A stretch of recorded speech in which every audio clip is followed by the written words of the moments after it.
Okay, so we're there in the second chapter of John. And we start there in the first verse. It says, "And the third day there was a marriage in Cana of Galilee, and the mother of Jesus was there." So we'll stop right there. What third day? Well, is it the third day of the month, or of the week, or of the year? Well, let's get a little bit more context. Let's back up to verse 19 of chapter 1. So in verse 19, it says, "And this is the record of John when the Jews sent priests and Levites from Jerusalem to ask him, 'Who art thou?' And then John explains and bears witness of Jesus and so on. And we drop down to verse 28. It says, "These things were done in Bethabara beyond Jordan where John was baptized." And I drop down to verse 35. And in verse 35 it says, "Again the next day after John stood and two of his disciples." Okay, so this is the next day. The next day from what? From where he was talking to those people that he was baptizing, okay? And then, so again, the next day after John stood and two of his disciples, look at verse 43. "The day following, Jesus would go forth into Galilee and findeth Philip and saith unto him, 'Follow me.'" That's verse 43. And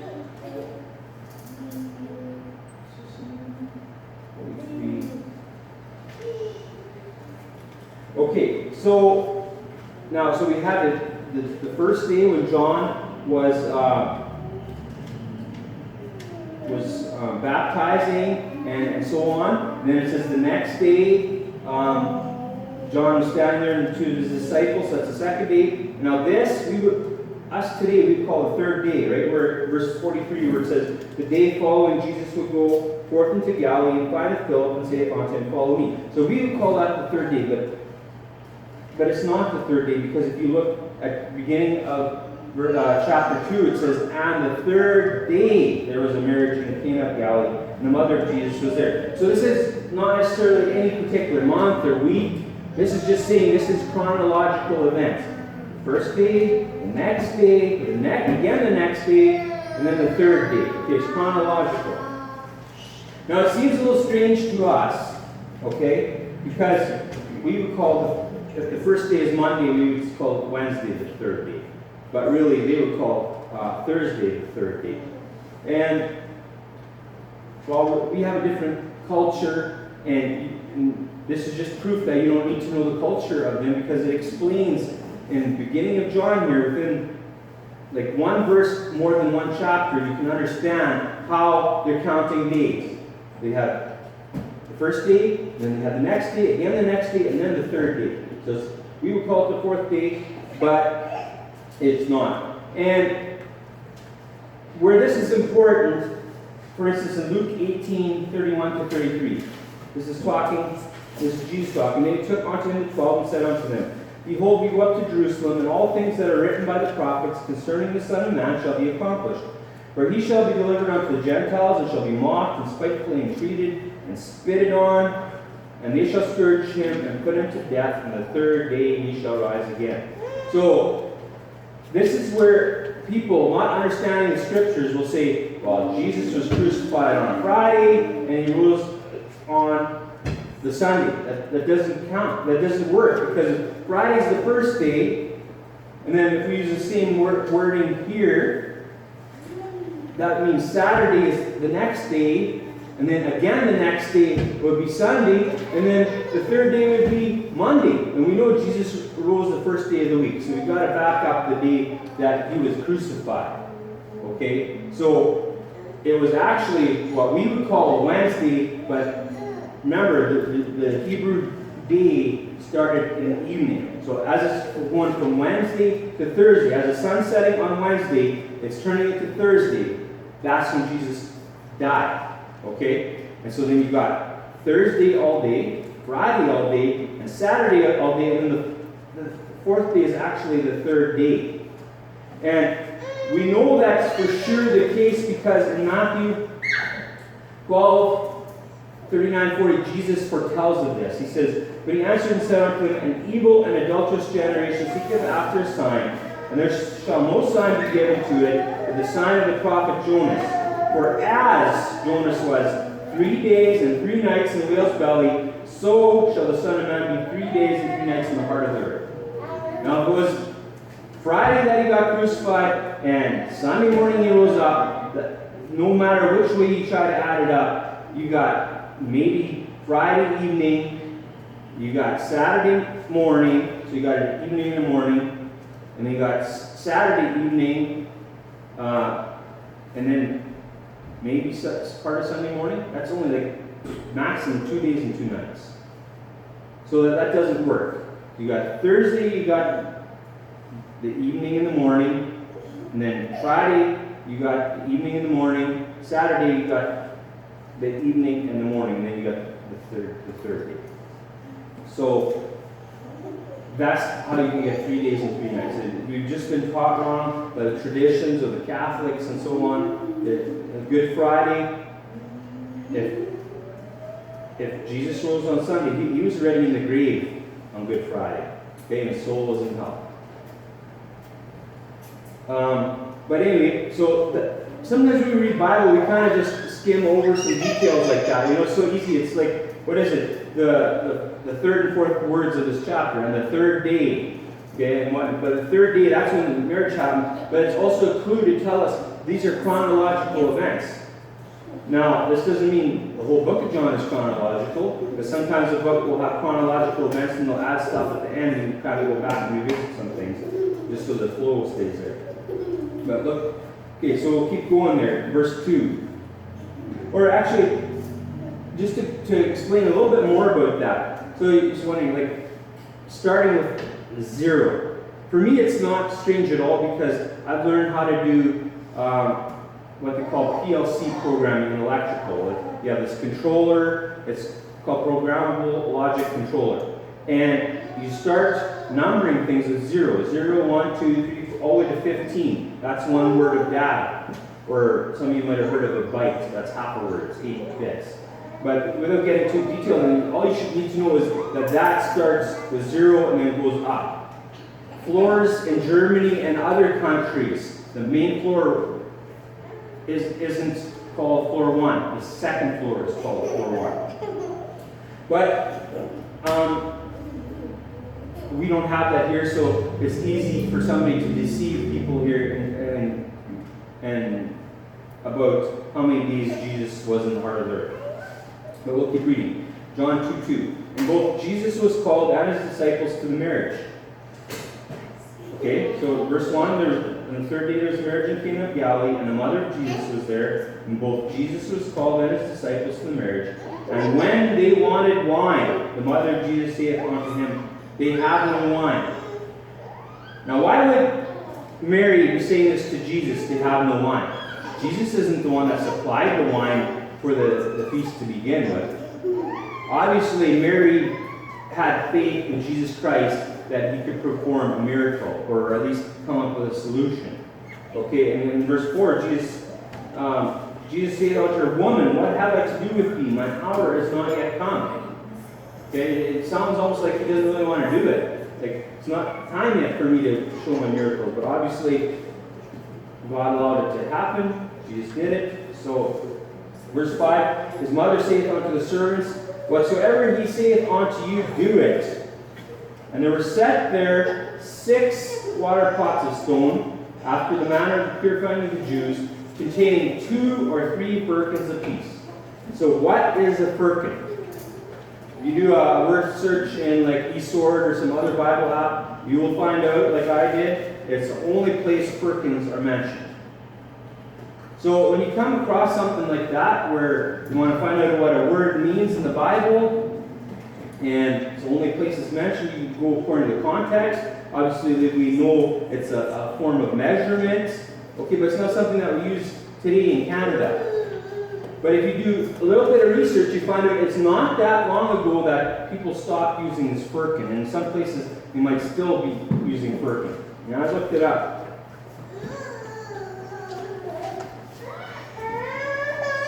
So remember, there's 6 water pots, and each of them has 2 or 3 firkins apiece. Okay, Wikipedia. English units. English units are the units of measurement that were used in England up to 1826. Okay, so less than 200 years ago, when they were replaced by imperial units. Now those of us that are a little bit older, not old, but a little bit older, when we were in school, we got taught inches and millimeters. We got taught liters and gallons. We learned both of them, okay? Not so much as maybe we should have in imperial, but imperial is what Canada used to have before metric. But before imperial, there was English units, okay? And in 1826 is when they were replaced, which evolved as a combination of the Anglo-Saxon and Roman systems of units. Now, when the New Testament was written, they would have had the Roman system of units because they had the Roman government. So, it's not surprising. God did not leave us to hang high and dry without always wondering until the day of the rapture how big a firkin was. Okay? You do a little bit of research, and history hasn't been lost from 1826. We can find out how big a firkin was. So,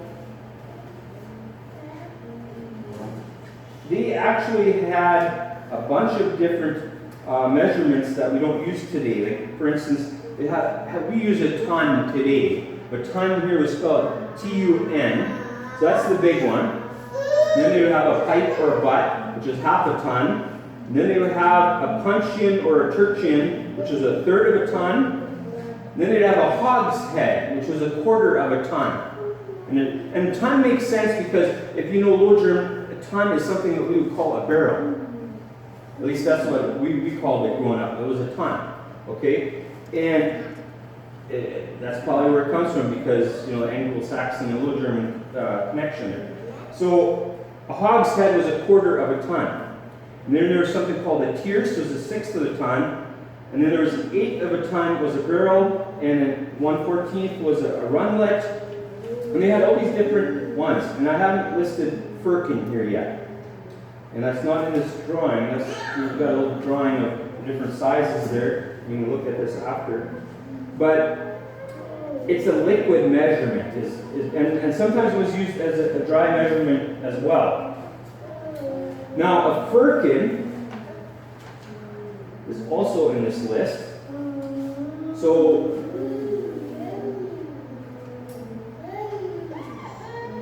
there's a couple other ones that were not mentioned in this list here. So, you have a firkin, okay? And then you have a kilderkin, which is 2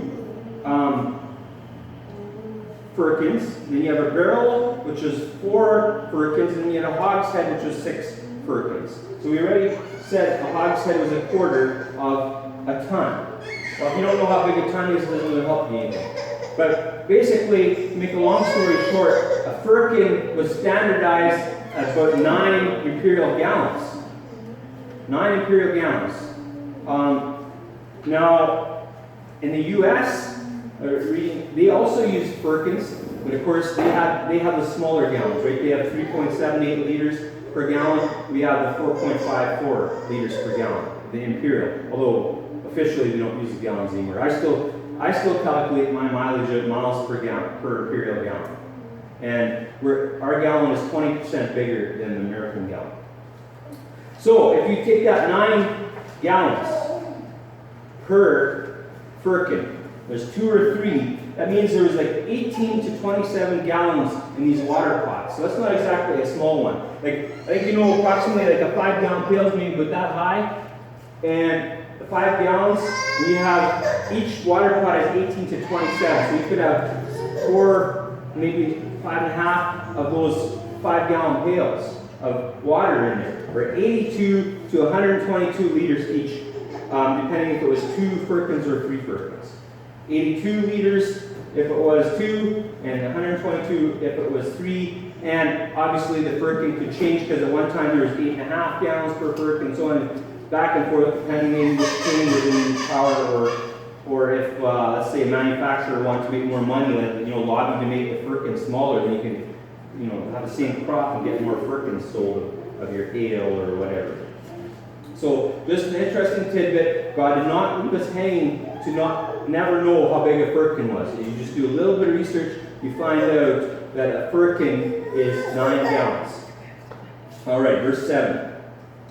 Jesus saith unto them, fill the water pots with water, and they filled them up to the brim. Now it's interesting, they filled them up to the brim. And I like this because just like a lot of miracles, God takes away people's excuses, right? You could say, well, if there's a couple inches of juice in the bottom and they pour water in there, you still kind of get juice, you just feel a bit more watered down. But that wouldn't make sense. But you know how people try to talk about cold spots and fires and the Reed Sea and weird stuff like that. But I like it. They filled it up all the way to the brim. And remember, they said they have no wine. So if they have no wine, there's not going to be a couple inches on the bottom of the pot. It's gone. Anything that might be a little bit of sediment on the bottom or whatever, but it's gone. So they filled the water pots with water, and they filled them up to the brim. Verse 8, and he saith unto them, draw out now and bear unto the governor of the feast, and they bare it.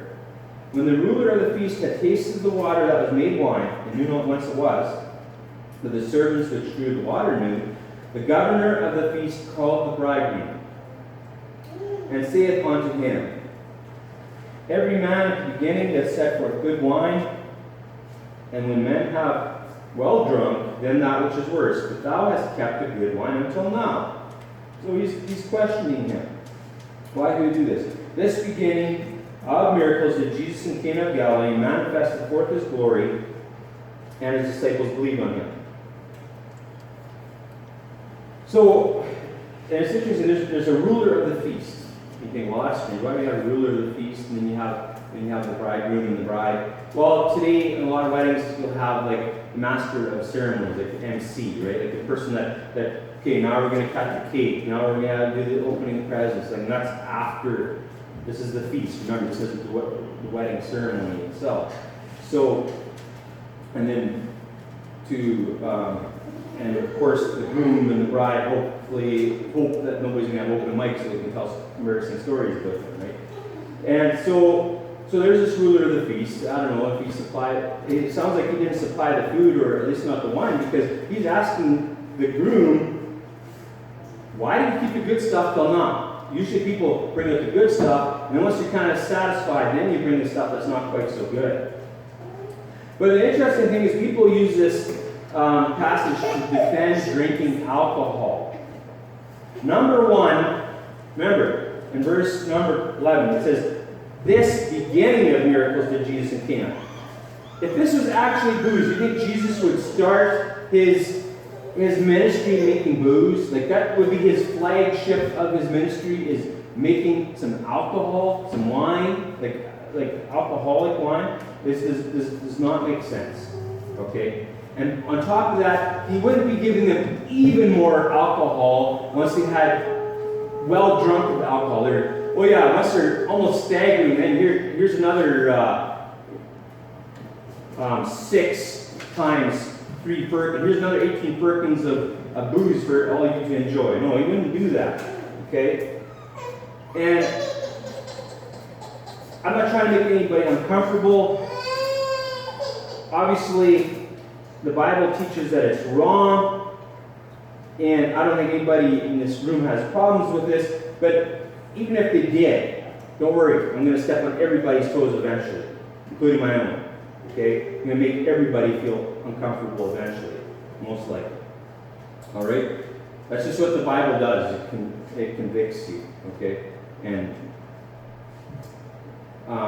okay, so luckily the Bible gives us more than just, we can find more than just logic about whether this was alcoholic wine that Jesus made, just by looking at the other times wine's mentioned, and also that it also gives us more evidence on that we should not drink alcoholic wine. Those two things, okay? Turn to Genesis 49. So I believe the Bible teaches that Jesus turned this water into juice. I don't think it tells us, it doesn't tell us what kind of juice. It was grape juice or apple juice, or likely it was grape juice, but we don't know that. Turn to Genesis 49.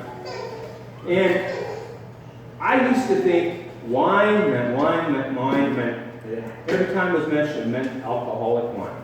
And I have learned since I've been saved that that's not what it means. Because we were taught as long as you do it in moderation, you're okay. When you ask some people what's moderation, 6, 7, 8 days, this is ridiculous. Okay, because God is not the author of confusion. Okay, He will. Yes, He leaves some things up to our own judgment, but we don't have to wonder. He gave it to us in His Word. And as I preached in prior sermons, wine is always juice, just sometimes it's alcoholic juice and sometimes it's non-alcoholic juice.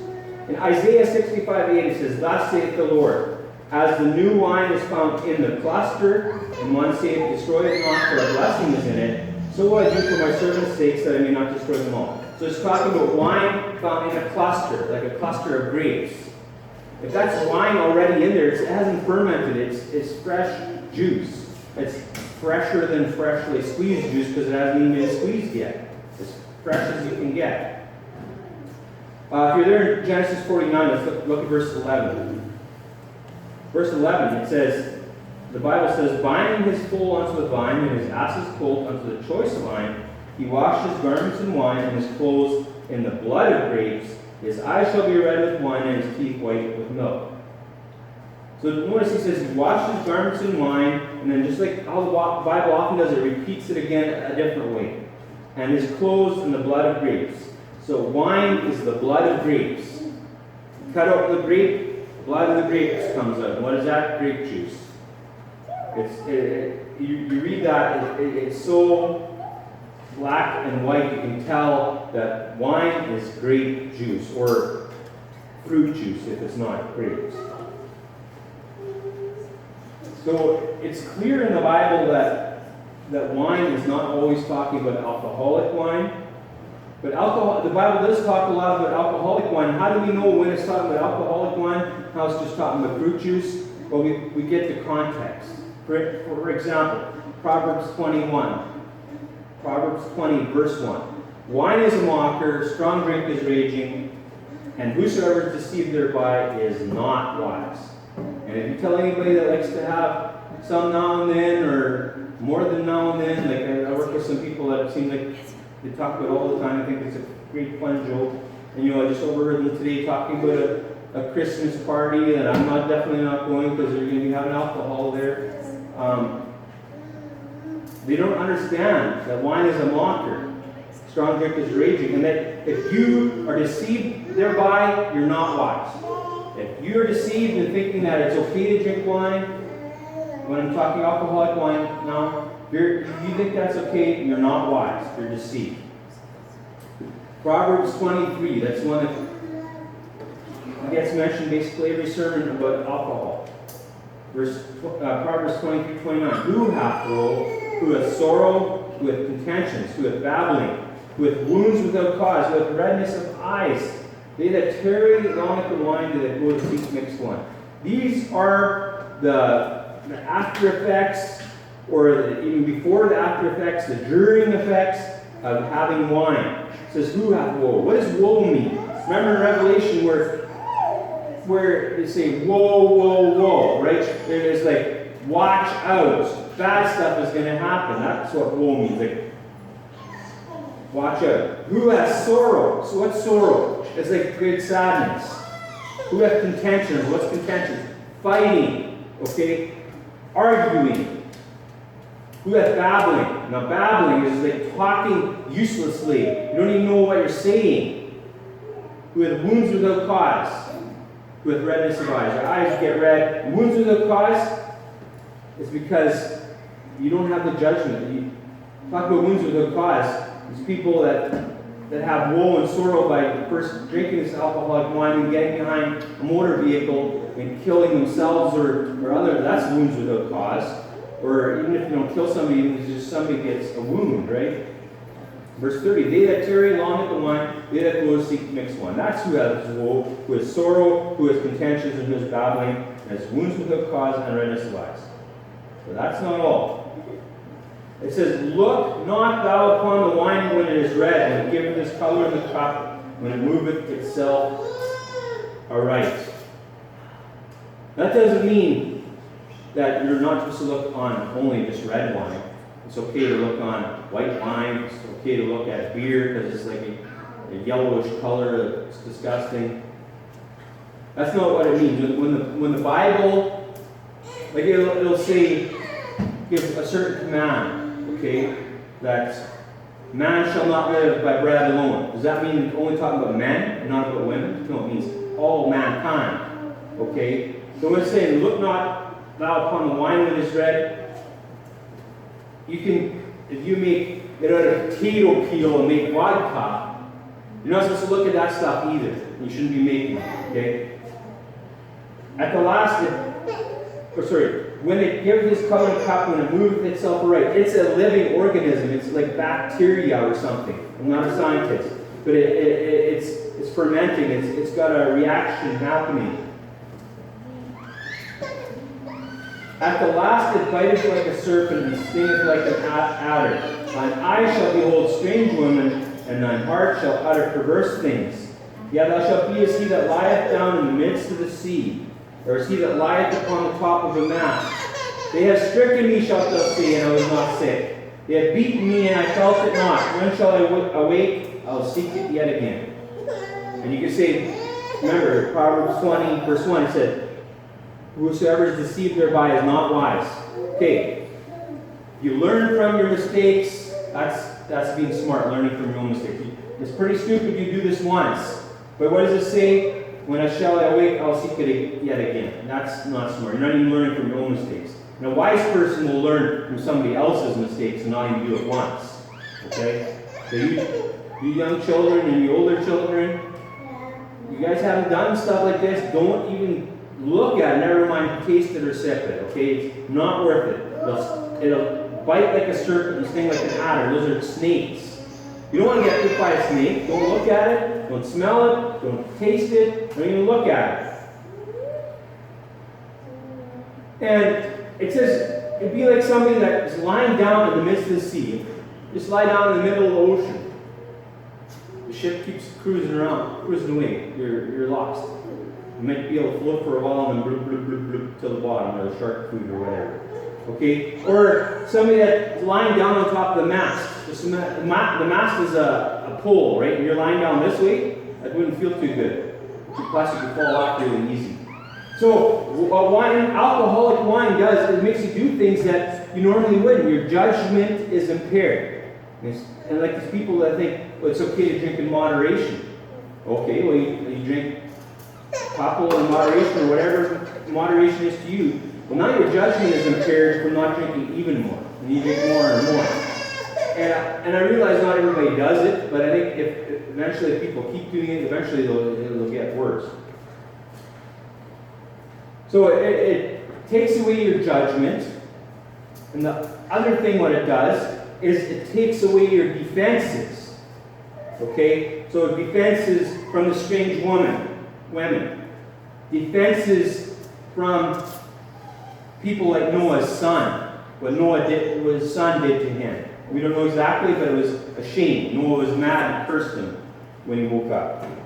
Or defense against what like Lot's daughters did to him. Wicked things.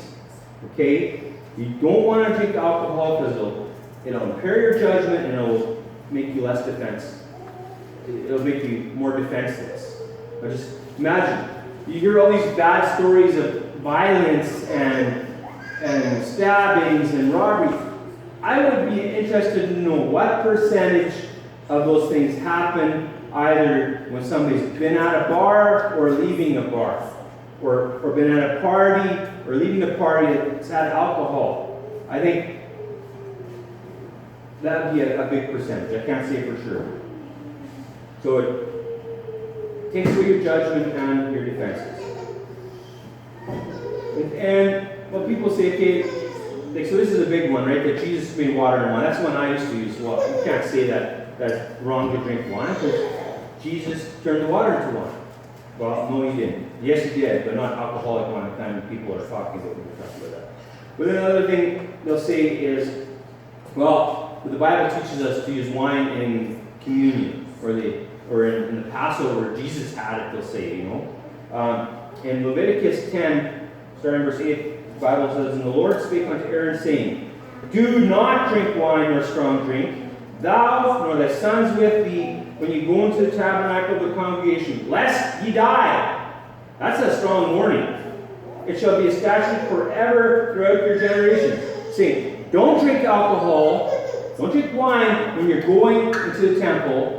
And again, you can tell by the context which kind of wine it's talking about. Now, I could be wrong. What if it's talking about juice? They're not supposed to drink juice before they go into the temple?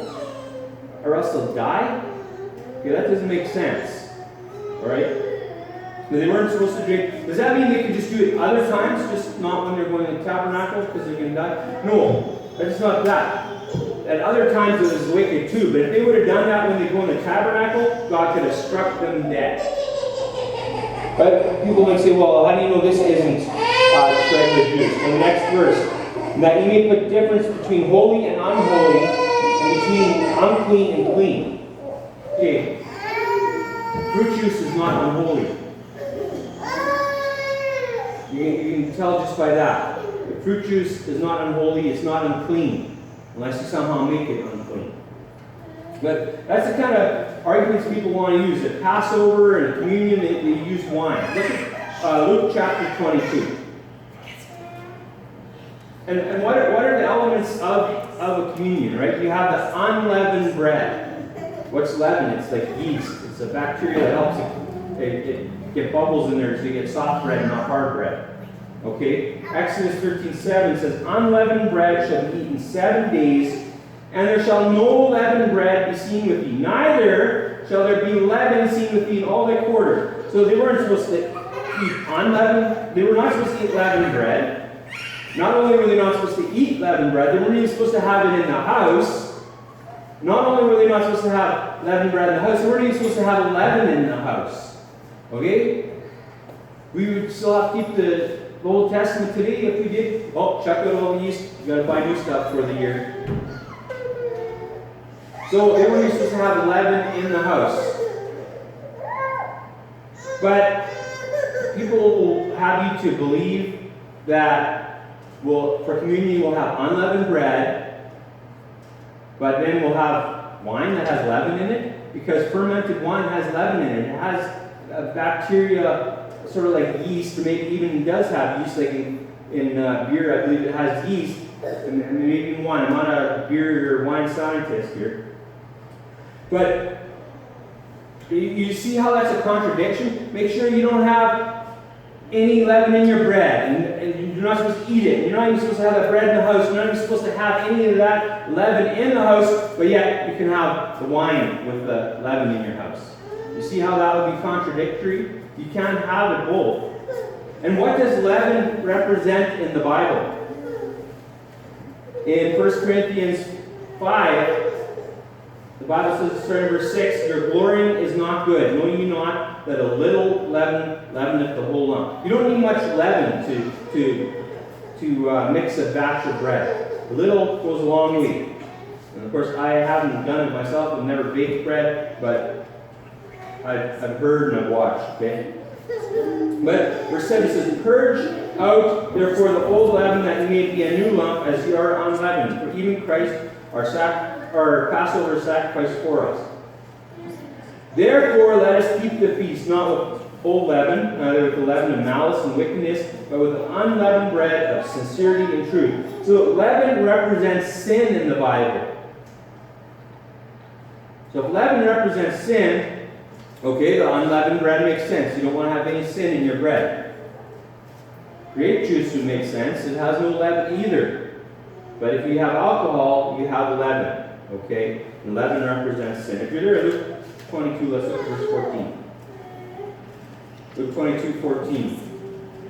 "And when the hour was come, he sat down, and the 12 apostles with him, and he said unto them, With desire I desire to eat this Passover with you before I suffer.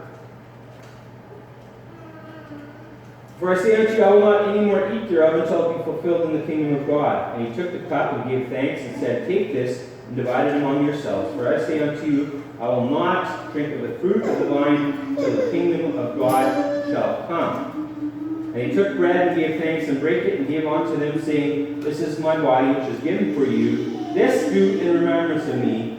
Likewise also the cup after supper, saying, This cup is the New Testament in my blood, which is shed for you. Okay, so this is communion. This is them taking part in the Passover, and we're supposed to do it in remembrance of Jesus. So the bread is the remembrance of Jesus' body. So Jesus' body didn't have any sin, so there's no leaven. But the fruit of the vine is representative of Jesus' blood. Jesus' blood didn't have any sin in it either. Okay? He became sin for us, but he didn't have any sin. So I think it's blasphemous. And I used to think that, because that's the way we've been taught, no, communion, you have to have wine, and you have to have unleavened bread. But we were at, this is, I think, shortly after I was saved, we were at a church and we were going to have communion, and they're going to have wine there, or we were going to probably just have juice there. I didn't think it was right, but I wasn't sure. So I looked up all the different places where communion was mentioned, and it didn't even say wine. It said fruit of the vine. Fruit of the vine is just juice. Okay? It doesn't say it's fermented. It doesn't say wine, so you can't even have to try to figure out what context it is. It doesn't even say wine. So people that want to use the Passover for communion as an excuse that, yeah, we're okay to drink wine, no, it just doesn't add up. You know what the Passover represented, it just doesn't work. And Jesus did not make the water into wine. So, Jesus made 6 water pots, each 2 or 3 firkins of water and milk. He made that into juice. What kind of juice, I don't know, but it was good juice, because the master of ceremonies, or the Lord of the feast, he said, why did you keep the good stuff till now? So whatever good stuff they had before this was even better. The other stuff didn't even care. Look at verse 13 in John chapter 2. John chapter 2, verse 13.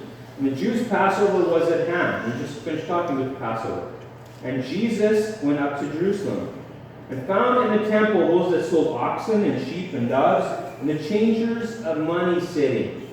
And when he had made a scourge with small cords, he drove them all out of the temple, and the sheep and the oxen, and poured out the changers' money, and overthrew the tables, and said unto them that sold doves, Take these things hence, make not my Father's house an house of merchandise. And his disciples remembered that it was written, The zeal of thine house hath eaten me up. Okay, so as he made a scourge of small cords.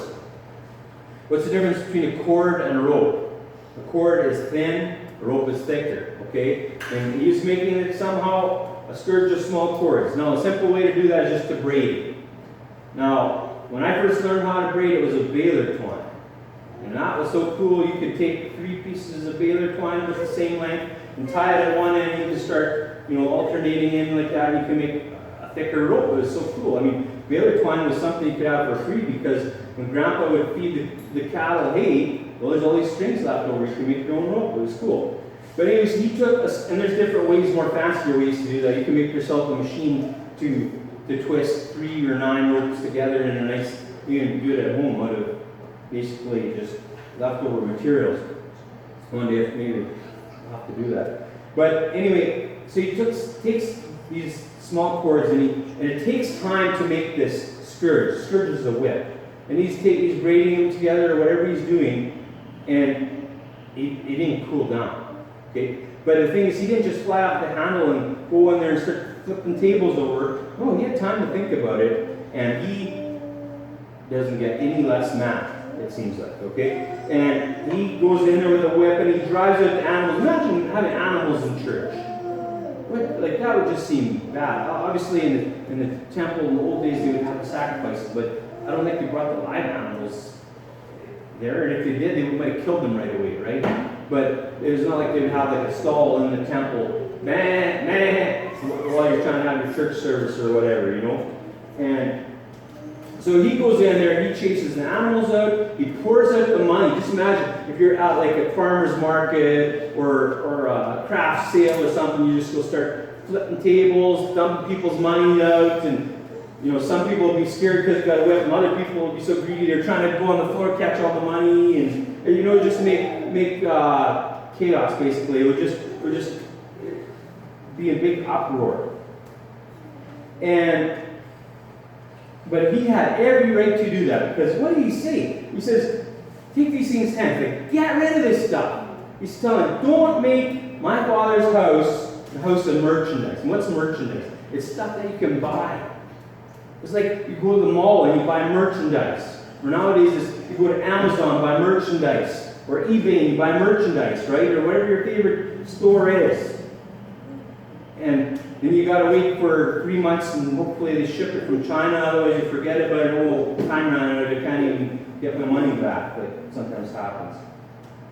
So look what it says in verse 17. And his disciples remembered that it was written, the zeal of thine house hath eaten me up. What's zeal? It's like passion. Like he was really passionate about this. Like, this is my Father's house, and you've got animals in here, and you've got money and all this stuff that you're changing and selling stuff. This should not happen. Now, some people will say, this isn't why Jesus was mad that they're selling stuff. No, it's because they're dishonestly selling stuff. And that's a bunch of baloney. He says, make not my Father's house a house of merchandise. He doesn't say, make not my Father's house a house of dishonest merchandise. No, not any merchandise at all. Okay? Now there's churches today that have Starbucks in the lobby. And if you've ever had Starbucks, okay, maybe I'm biased. I don't drink coffee, so I don't like Starbucks. I went there when I was out in Vancouver. Of course, I had tea. The one fruit drink was okay, but way too expensive. And yeah, I don't see what the big thrill is with Starbucks. But they have it in the church lobby. What is that? So you can attract people, right? So, people don't understand. How do you build a church? You don't. God builds a church. You don't try to have a fancy music program and snacks and Starbucks in the lobby to attract people. That's not the right way to do it. God will build the church. You just do what God told you to do. You go out soul winning, you preach the right doctrine, you sing hymns and songs and spiritual songs. You do all the things that God wants you to do, and God will build the church. You don't have to stoop so low as to Starbucks in the lobby. I don't care if it's Tim Hortons, same thing. Okay? But, it's not an advertisement for Tim Hortons, but I like them better. But then there's also, I saw, there's a church that has a Subway in the building. A Subway sandwiches. They make sandwiches. Okay? You think, that's some big city church, they have all that. But there's a lot of churches that have bookstores. Okay? And they're selling these so-called Christian books. Well, and some of them might be, right? A lot of them, knowing some of these churches, will be like commentaries that are garbage. Wouldn't even want to pollute the air having a campfire with some of them, David Cloud and so on, so forth. But yeah, maybe they have hymn books, okay? There's nothing wrong with a hymn book. But why are you selling it? It becomes merchandise when you're selling. Just give it away. Okay, you're getting tithes in from your members. Why don't you just give it away? In fact, if anybody that wants to take a songbook home, we can buy more, okay? Just take one home as long as you can actually use it and sing at home or whatever. But it's ridiculous. Bookstore, or they'll sell their preaching. They'll record it on a CD or something and sell it. And now I don't know if it's such a big thing anymore, because although a lot of these old FB and let's say even other churches, they don't even think of putting stuff on the internet. Okay, so they'll maybe have it in their bookstore. But how wicked is it? Jesus would see that in their church. Let's say they actually have the right gospel, they're saved people. And Jesus would come into that church. I think he would make a scourge and get this bookstore out of here, get this David Cloud out of here, get this whatever out of there. Because these animals, they use those to make sacrifices. Animals wasn't wicked. They just shouldn't have had them in the temple. Okay? It's not that was wicked. But to sell it in the church was wicked. And just to store animals seems very weird too. Okay, so you think that's bad. A Starbucks and a Subway, and it is bad. It's wicked, right? It's bad enough. But you haven't heard anything yet. Glendale, Arizona has changed names since, but the Church of Joy. I read an article here.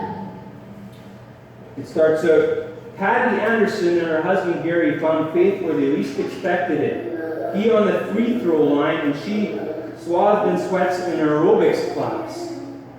In a church. Okay?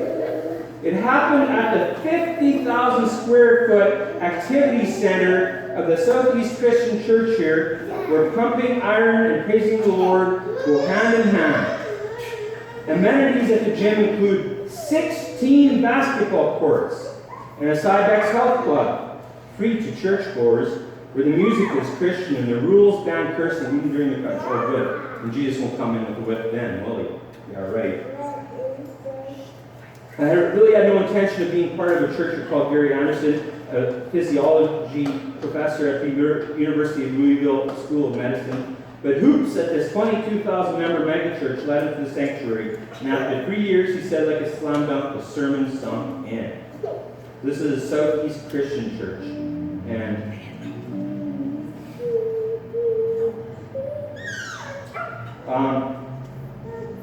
Southeast Christian Church is an example of a new breed of megachurch, a full-service, 24/7 sprawling village, which offers many of the conveniences and trappings of secular life, wrapped around a spiritual core. It is possible to eat, shop, go to school, bank, work out, scale a rock climbing wall, and pray there all without leaving the grounds.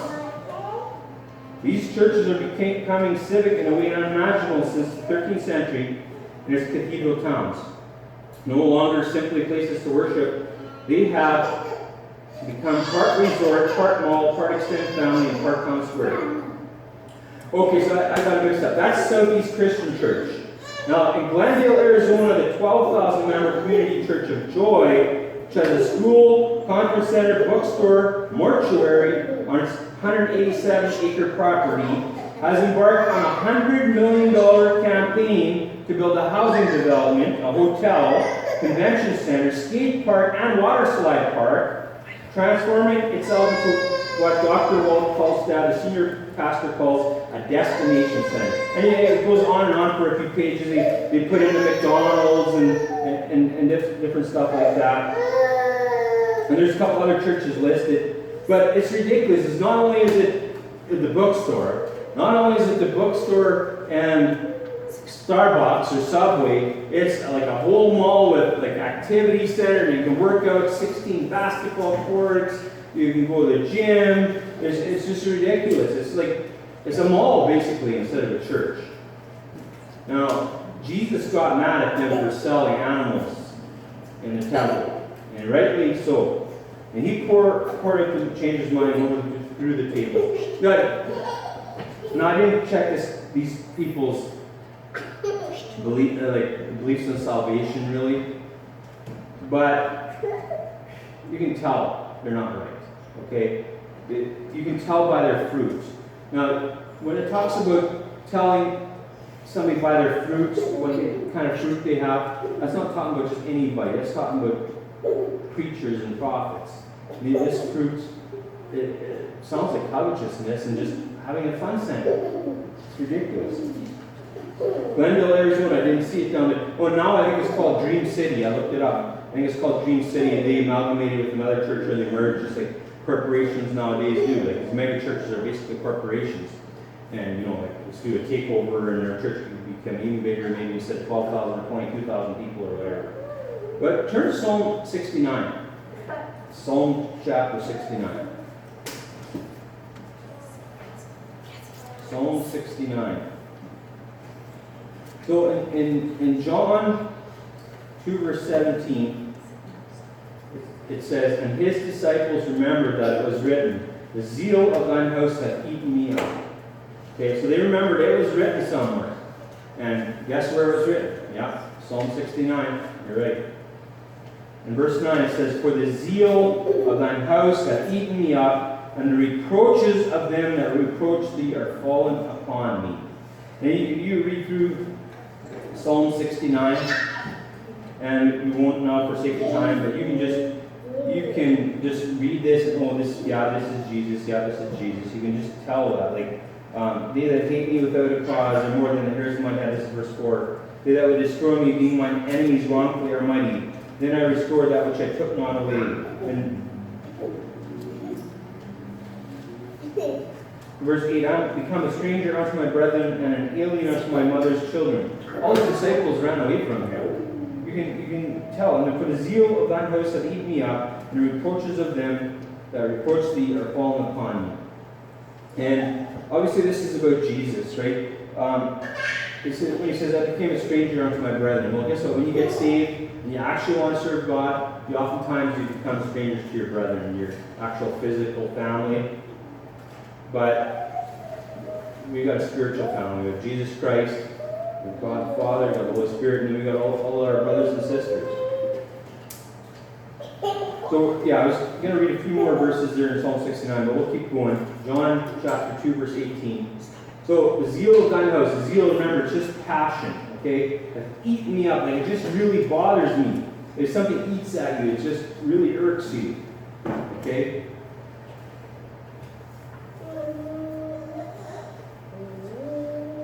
John 2, verse 18. Then answered the Jews and said unto him, What sign showest thou unto us, seeing that thou doest these things? They want us, why are you doing this? Where's your authority? Right? Jesus answered and said unto them, Destroy this temple, and in 3 days I will raise it up. And the Jews thought he was talking about the temple, right? And they said, 46 years, it took to build this thing, and you're going to build it in 3 days. Well, nowadays it doesn't take that long to build stuff. But remember, they didn't have the heavy equipment we do. They didn't have, hydraulic pumps and so on, and electricity. But it would still take more than 3 days to rebuild it even nowadays, especially some of the jobs. They're so ambitious, so optimistic, and they set unrealistic construction goals so often, and then it winds up taking a lot longer. But he was speaking of the temple of his body, okay? And the disciples remembered this once he was risen from the dead. The Holy Ghost helped bring things to their remembrance, so they could preach it, they could write it down in the Gospels and so on. And we also have a temple, right? We have the Holy Ghost inside of us. We have a temple, and we should act accordingly. We should not make this temple a temple that you drink alcoholic wine with, commit fornication with, tattoo up, piercings like you fell into a tattoo box, or even just small holes, whatever. We have a temple. We are a temple. We have God living inside us if you're saved, and we shouldn't do things like drink alcoholic wine. And that's not what Jesus made here. It was just fruit juice. And I think obviously this is Jesus. He had the ultimate authority, right? He was the Son of God. He could chase out these people, but we should be zealous too. Obviously, we should know our place. We're not going to, if we are visiting in a church somewhere and start teaching you repent of your sins, we're not going to start flipping church benches over and whatever. We're not going to be like that. Although if Jesus had commanded us to do that, there would be nothing wrong with it if he told us to do it. But we're not of that spirit. We're supposed to try to get people saved. I still like that story I heard of our friend from New Zealand where he heard that and he yelled, "That's heresy!" And I think the ushers or something dragged him out of it. I like his zeal. He's got good zeal too. But we should have zeal as well. But we should have zeal according to knowledge, and not just be zeal like where you hear some people, like they're these internet wonders, like they're just going to be going full blown on Facebook, posting every day, multiple times a day, about how much they love God, and that guy's a heretic, and that's good. It's good for calling them heretics. But then all of a sudden, boom, he thinks all the new IFE is garbage, he goes somewhere else. He's the guy that called everybody else a reprobate. So have zeal, but have it according to knowledge. And do things rightly. Don't just go off on a tangent. Study your Bible and be zealous according to knowledge. I think we'll end it there. It's good to know. And as you go through the book of John, there's so many things that you think are basic, but I think it's good to go over the basic things, at least once a year. Like we're going to get next chapter is John 3. Well, John 3:16 is in there. Okay, so it's salvation. There's nothing wrong with going over stuff like that, especially. Okay, you understand a chapter, but do you understand a chapter good enough that you can get in front of people and teach them? Okay, well, whatever. You maybe don't want to preach, or you're a woman and you're not going to. But you're going to preach at the door. You're going to explain salvation at the door to people. Okay, so we should try to learn the Bible, especially the parts of the salvation, good enough that we can teach them to other people. With that, let's pray.